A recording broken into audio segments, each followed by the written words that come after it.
Hello dear students, मैं doctor Hansal नायक, associate professor geography. आज हमारी BA part third practical geography की क्लास में हम कोनिकल प्रोजेक्शन यानी शंकु प्रक्षेप के थ्योरेटिकल पार्ट के बारे में जानेंगे। देखिए, पहले वाले वीडियो में हम एक साधारण शंकु प्रक्षेप यानी सिंपल कोनिकल प्रोजेक्शन एक मानक अक्षांश वाला कैसे बनता है, उसकी रचना विधि के बारे में हमने जान लिया था। अब कुछ ऐसे माइन्यूट बारीक पॉइंट्स हैं शंकु प्रक्षेप को लेकर जो कि हमें जानने ज़रूरी हैं ताकि हम प्रक्षेप की रचना भी सही तरीके से कर सकें और कौन सा मानचित्र किस प्रकार के प्रक्षेप पे बना हुआ है उसको पहचान भी सकें। देखिए, जब हम बात करते हैं किसी भी प्रकार के शंकु प्रक्षेप की, तो किसी भी प्रकार के शंकु प्रक्षेप की रचना करने से पहले हमें 4 बातों का नॉलेज होना बहुत ज़रूरी है, क्योंकि इन बातों के नॉलेज के आधार पर ही अगर हम इन 4 पॉइंट्स को जानेंगे तभी हम किसी प्रक्षेप की रचना कर सकते हैं। अब ये 4 बातें कौन कौन सी हैं?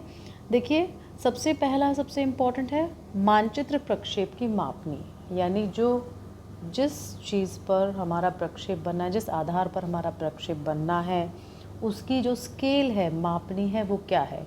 यानी मापनी हम हमेशा इसमें RF में लेते हैं, जैसे RF 1:12 करोड़ 50 लाख, 13 करोड़ 50 लाख, 25 करोड़ 50 लाख, वो मापनी हमें ज्ञात होनी चाहिए। दूसरा, मानक अक्षांश रेखा, जो हमारी जो मानक अक्षांश रेखा है वो कौन सी होगी। यानी मानक अक्षांश रेखा कौन सी होती है? वो अक्षांश वृत्त जिस पर कागज़ का शंकु पृथ्वी के ग्लोब को स्पर्श करता है। यानी जिस पॉइंट पर ये जो शंकु ग्लोब को टच कर रहा है वो हमारी क्या कहलाएगी? मानक अक्षांश रेखा कहलाएगी, जैसा कि हम इस चित्र में देख पा रहे हैं वो। ठीक है। तीसरी जो चीज़ है वो है जिस क्षेत्र के लिए मानचित्र प्रक्षेप बनना है उस क्षेत्र का अक्षांश व देशांतरीय विस्तार। देखिए, ये भी बहुत ज़रूरी है। हमें प्रक्षेप जो बनाएंगे हम प्रक्षेप, उसका अक्षांशीय विस्तार कितना होना चाहिए, देशांतरीय विस्तार कितना होना चाहिए, ये नॉलेज भी हमें बहुत ज़रूरी है। अन्यथा अगर ये हमें नहीं बताया गया तो हम प्रक्षेप की रचना नहीं कर पाएंगे। चौथा जो इम्पोर्टेंट पॉइंट है वो है रेखा जाल का अंशों में अंतराल। यानी ये जो नेटवर्क बनाया जा रहा है, ये जो रेखाओं का जाल है इस तरीके का, इनमें जो इंटरवल है, अक्षांश व देशांतरीय जो इंटरवल है वो कितना होना चाहिए, डिग्रीज़ के अंदर, अंशों में वो मान आना चाहिए कि भाई कितने डिग्री के अंतर पर अक्षांश व देशांतरीय रेखाएं बनेंगी। ठीक है। तो ये 4 पॉइंट्स प्रक्षेप को बनाने के लिए बहुत ज़रूरी हैं। मानचित्र प्रक्षेप की मापनी, मानक अक्षांश रेखा यानी स्टैंडर्ड पैरेलल, यानी वह अक्षांश वृत्त जिस पर कागज का शंकु पृथ्वी के ग्लोब को स्पर्श करता है। तीसरा, जिस क्षेत्र के लिए मानचित्र प्रक्षेप बनना है उस क्षेत्र का अक्षांश व देशांतरीय विस्तार कितना होगा, ये हमें मालूम होना चाहिए। और चौथा, रेखा जाल का अंशों में अंतराल, यानी अंशों में वो मान जिसके अंतर पर मानचित्र प्रक्षेप में अक्षांश व देशांतरीय रेखाएं बननी है। अब देखिए, शंकु प्रक्षेपों की रचना करते समय उस देशांतर रेखा को हम केंद्रीय मध्याह्न रेखा यानी सेंट्रल मेरिडियन मानते हैं, जिसके दोनों ओर अक्षांश रेखाओं की संख्या समान हो। जैसे कि ये चीज़ भी आपको ध्यान रखनी है कि जो भी हमारे कोनिकल प्रोजेक्शंस हैं, जितने भी टाइप के हम कोनिकल प्रोजेक्शन बनाएंगे, उनकी रचना करते वक्त उस देशांतर रेखा को हम केंद्रीय मध्याह्न रेखा मानेंगे, जिसके दोनों ओर देशांतर रेखाओं की संख्या बराबर हो। जैसे कि आप इसमें देख लीजिए, वरना अपना प्रोजेक्शन, अपन कोनिकल प्रोजेक्शन इसमें देखें तो देखिए इस तरफ आप देख सकते हैं, ये हमारा सेंट्रल मेरिडियन है। ठीक है। अब इसके इस तरफ भी कितनी देशांतर रेखाएं, एक, एक, दो, तीन, चार, और इस तरफ भी एक, दो, तीन, चार।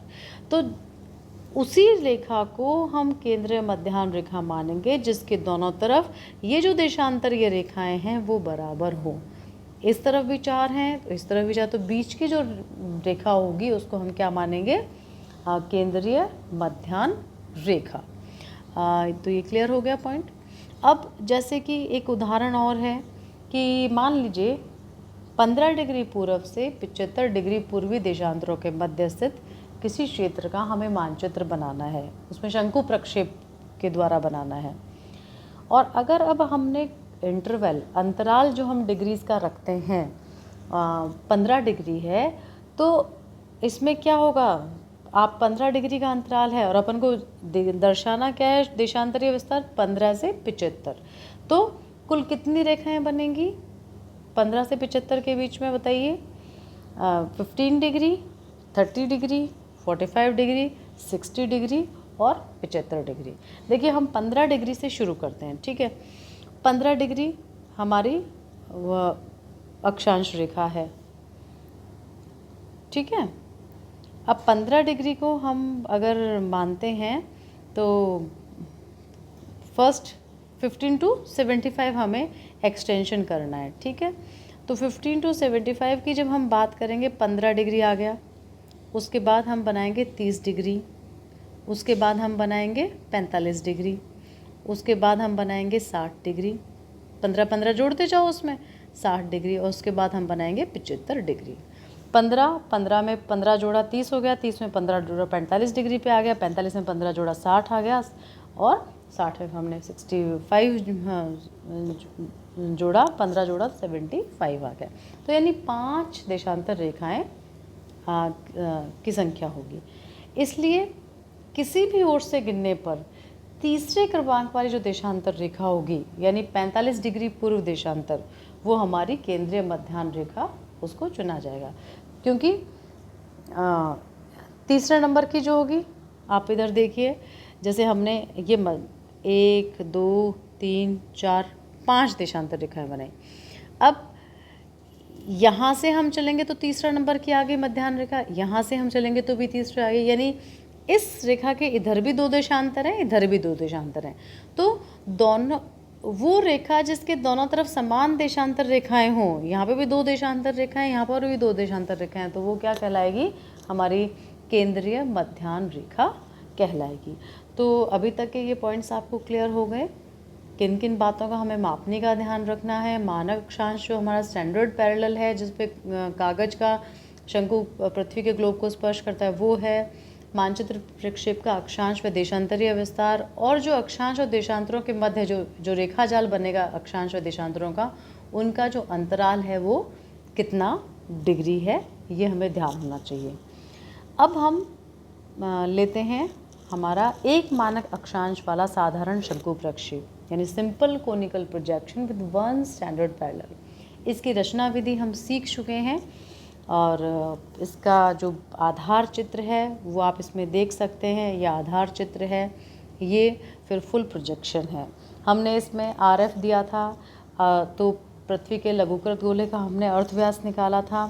फिर जो हमें मापनी दे रखी है उसमें से जो हमारा पृथ्वी का जो अर्धव्यास है 63 करोड़ 50 लाख, उसको जो गिवन मापनी है उसे डिवाइड करके फिर जो उत्तर आया था उतनी रेखा खींची थी हमने। तो ये सारी चीज़ें हम ड्रॉ करना सीख चुके हैं, इसमें हम नहीं जाएंगे। अब ये एक मानक अक्षांश वाले साधारण शंकु प्रक्षेप की आइडेंटिफिकेशन क्या है, पहचाना कैसे जाता है, उसके बारे में हम जान लेते हैं। देखिए, पहला जो आइडेंटिफिकेशन का जो मार्क है वो है, इसमें सारे अक्षांश वृत्त ध्रुव को केंद्र मानकर खींचे गए संकेंद्र वृत्तों के चाप होते हैं और इनके बीच की दूरी एक समान होती है। अब देखिए, जो पहला जो आइडेंटिफिकेशन है वो यही है कि जितने भी अक्षांश वृत्त हैं वो ये पोल है, यहाँ से अपन ने 15-15 डिग्री के अपन ने स्टैंडर्ड पैरेलल पहले बनाया, ठीक है। फिर जितने डिग्री का अंतराल थे उतने उतने हमने मार्क कर दिए दोनों तरफ, और फिर इस केंद्र से ही इन जहाँ जहाँ 15 डिग्री का अंतराल था वहाँ से हमने ये चाप बनाने शुरू किए थे। तो सारे अक्षांश वृत्त ध्रुव को केंद्र मानकर खींचे गए संकेंद्र वृत्तों के चाप होते हैं और इनके बीच की दूरी क्या होगी, समान होगी। यानी आप समझ रहे हैं कि पहले हम ये वाली दूरी, ये मानक अक्षांश है ना, वो बनाएंगे, ठीक है। उसके बाद मानक अक्षांश से ही हम कंपास में ये 15 डिग्री का गैप भर के पूरे सेंट्रल मेरिडियन में 15-15 डिग्री पर पॉइंट्स मार्क कर देंगे। और फिर हमारा ये जो एक पॉइंट है जो ध्रुव केंद्र का जो पॉइंट है, ध्रुव का केंद्र है, वहीं से हम इनको टच करता हुआ चाप खींचेंगे। तो ये पहली पहचान है, सारे केंद्र वृत्तों के चाप ही होते हैं और समान दूरी पर होते हैं। दूसरा ये है कि सारी देशांतर रेखाएं सरल रेखाओं के रूप में होती हैं जो शंकु के शीर्ष बिंदु पर परस्पर मिल जाती हैं। अब देखिए, ये जो देशांतर रेखाएं हमने बनाई हैं, ये कैसे बनाई थी हमने, कि हमने ये जो गैप भरा था, जो मानक अक्षांश वाला ये जो पैरेलल लाइन का गैप है, मानक अक्षांश में ये मार्क कर दिया था सारी तरफ। और फिर इनको कैसे किया था हमने ड्रॉ, इस जहाँ जहाँ मार्किंग थी वहीं से करते हुए ऊपर की ओर सब केंद्र की ओर मिलती जा रही थी। तो ये भी एक पहचान है शंकु प्रक्षेप की, कि सारी देशांतर रेखाएं सरल रेखाओं के रूप में होती हैं जो शंकु के शीर्ष बिंदु पर परस्पर मिल जाती हैं, ठीक है। तीसरा जो हमारा आइडेंटिफिकेशन है वो ये है पहचान एक मानक अक्षांश वाले शंकु प्रक्षेप की, कि प्रक्षेप में ध्रुव एक चाप के द्वारा प्रकट होता है। यानी जो ध्रुव है वो हम एक चाप के द्वारा इसे प्रकट करेंगे। चौथी जो पहचान है वो है अक्षांश वृत्त तथा देशांतर रेखाएं एक दूसरे को समकोण पर काटती हैं। हम जहाँ पे भी देखेंगे ये जो अक्षांश वृत्त हैं और देशांतर रेखाएं हैं, अगर एंगल हम लेंगे तो ये बिल्कुल स्ट्रेट होती हैं, इनका जो एंगुलर डिस्टेंस है वो समकोण पर काटेंगी, ये इसकी पहचान है। पांचवा जो इसकी पहचान है एक मानक अक्षांश वाले शंकु प्रक्षेप की, वो है ध्रुव से भूमध्य रेखा की ओर को देशांतर रेखाओं के बीच की दूरी बढ़ती जाती है, लेकिन किसी भी एक अक्षांश वृत्त पर देशांतर रेखाओं की दूरी एक समान होती है। अब आप इसमें चित्र में ये जो पहचान है वो देखिए, ये क्या कह रहे हैं, ध्रुव से भूमध्य रेखा की ओर, ये जो अपनी भूमध्य रेखा है इसकी ओर हमारी देशांतर रेखाओं के बीच की दूरी बढ़ती जाती है। देखिए यहाँ दूरी कम थी, फिर यहाँ बढ़ गई, फिर और बढ़ गई, फिर और दोनों देशांतर रेखाओं के मध्य बढ़ गई और यहाँ आके ये जो दूरी है इसके कंपैरिजन में बढ़ गई है। तो ये पहचान है। लेकिन किसी भी एक अक्षांश वृत्त पर देशांतर रेखाओं के बीच की दूरी एक समान होती है। अब हम ये अलग अलग अक्षांश वृत्त हैं, अब इन अक्षांश वृत्तों पे हम देखेंगे तो जो हम देशांतर रेखाएं बनाएंगे उनमें जो दूरी है वो एक समान होगी। जैसे ये है तो ये भी दूरी समान है, ये भी दूरी समान है, ये हर दो देशांतर रेखाओं के बीच की दूरी समान होगी। लेकिन क्या होगा, ध्रुव से भूमध्य रेखा की ओर इनके बीच की ये जो दूरी है ये बढ़ती जाएगी। ये क्लियर हो गया। तो ये कुछ आइडेंटिफिकेशन थे, पहचान थी हमारे conical projection with one standard parallel की। अब देखिए हम बात करते हैं इनकी प्रॉपर्टीज़ की, जो गुण धर्म हैं इसके, जो मेरिट्स डिमेरिट्स हैं उनकी हम बात कर लेते हैं। तो देखिए जब हम बात करते हैं मेरिट्स डिमेरिट्स की, गुण धर्म की, तो देखिए पहला जो इसका मेरिट है वो ये है कि मानक अक्षांश पर मापनी शुद्ध होती है, लेकिन शेष अक्षांश वृत्तों पर मापनी शुद्ध नहीं होती।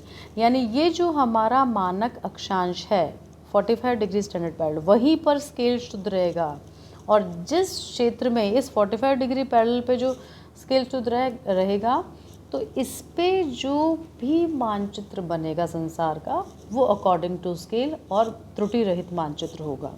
और जैसे जैसे हम मानक अक्षांश से दूर होते जाएंगे, इन एरियाज़ में आते जाएंगे, वैसे वैसे मापनी अशुद्ध होती जाएगी और जो मानचित्र है वो भी सही तरीके से हम नहीं दिखा पाएंगे। ठीक है। दूसरा है सारी देशांतर रेखाओं पर मापनी शुद्ध होती है। अतः इस प्रक्षेप को समदूरस्थ शंकु प्रक्षेप भी कहा जाता है। अब देखो, जो देशांतर रेखाएं हैं वहाँ मापनी शुद्ध होगी, जितनी भी देशांतर रेखाएं उन एरियाज़ में मापनी उनकी शुद्ध होगी। और क्योंकि देशांतर रेखाओं पर मापनी शुद्ध होती है, इसलिए इसको क्या कहते हैं हम, समदूरस्थ शंकु प्रक्षेप। तीसरा जो इसका मेरिट डिमेरिट है वो है कि इस प्रक्षेप पर बने मानचित्र में कोई स्थान मानक अक्षांश से जितना अधिक दूर स्थित होगा उतना ही उस स्थान के अक्षांशवत की मापनी अधिक अशुद्ध होगी। इसलिए मानक अक्षांश से दूरी बढ़ने के साथ साथ प्रदेशों की आकृति और क्षेत्रफल दोनों में विकृति बढ़ने लगती है। अब देखिए, मानक अक्षांश हमारा ये है। अब जैसे जैसे मैं पहले ही बता चुकी हूँ, हम दूर जाते जाएंगे उतनी उतनी जो मापनी है वो अशुद्ध होती जाएगी उतनी, क्योंकि आप देख रहे हैं अकॉर्डिंग टू स्केल कहीं दूरी बढ़ रही है, यहाँ कहीं घटती जा रही है। तो इसलिए जो भी क्षेत्र का हम मानचित्र बनाएंगे उसमें उसके क्षेत्रफल में विकृति आने स्वाभाविक है। चौथा जो इसकी गुणधर्म है वो है मानक अक्षांश पर आकृति एवं क्षेत्रफल का सही प्रदर्शन होता है। ये इसकी क्वालिटी है। वो तो डिमेरिट थी कि भाई जैसे हम मानक अक्षांश से दूर जाते जाएंगे तो आपका अशुद्धि बढ़ जाएगी, लेकिन ये जो मानक अक्षांश है इस पर बने मानचित्र में इस पर बने कोई भी मानचित्र है, इस जो क्षेत्र हम दिखाएंगे वो काफ़ी सही प्रदर्शित होता है। इस प्रक्षेप पर केवल एक गोलार्ध का मानचित्र बनाया जा सकता है, या तो उत्तरी गोलार्ध का बना लीजिए या दक्षिणी गोलार्ध का बना लीजिए। दोनों पूरे गोलार्धों के मानचित्र एक साथ हम इस पर नहीं बना सकते हैं। तो ये क्लियर हो गया, ये आपको ध्यान रखने हैं सारे पॉइंट्स। अब हम बात करते हैं इनके यूजेस की। मध्य अक्षांशों में स्थित छोटे छोटे देशों के मानचित्र बनाने के लिए एक मानक अक्षांश वाला साधारण शंकु प्रक्षेप यूज में आता है। यानी अगर हमें मध्य अक्षांशों में स्थित जो छोटे छोटे देश हैं उनका अगर मानचित्र बनाना है तो हम क्या करेंगे, एक मानक अक्षांश वाले साधारण शंकु प्रक्षेप को यूज़ करेंगे। इसके अलावा एक मानक अक्षांश वाले शंकु प्रक्षेप पर ऐसे प्रदेशों के भी मानचित्र बनाए जाते हैं जिनका अक्षांशीय विस्तार कम है। तो अक्षांशीय विस्तार कम होगा जिनका, वो भी हम काफ़ी शुद्ध इसको प्रदर्शित कर सकेंगे। तो ये देख लीजिए, जैसे ऑस्ट्रेलिया है, इसका अक्षांशीय विस्तार कम है इतना। तो जैसे जैसे हम रहेंगे तो ये काफ़ी एरिया इसका शुद्ध होगा, और जैसे जैसे हम स्टैंडर्ड पैरेलल से दूर जाते जाएंगे और केंद्रीय मध्याह्न रेखा से दूर जाते जाएंगे, वैसे वैसे इसका जो क्षेत्रफल का डिस्टॉर्शन है वो काफ़ी बढ़ जाएगा।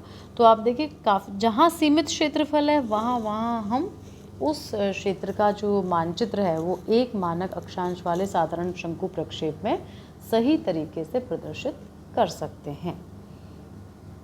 आपको फाइल में ये अब हमने जो रचना विधि सीखी थी वो ड्रॉ भी करना है, a conical projection with one standard parallel, और साथ ही साथ ये जो थ्योरेटिकल पार्ट है इसको भी आपको अपनी फाइल में कंप्लीट करना है। और याद रखना है क्या क्या यूजेस हैं, क्या कैसे पहचान की जाती है इस प्रक्षेप की, और इसके जो गुण धर्म है, मेरिट्स डिमेरिट्स हैं, वो क्या क्या हैं।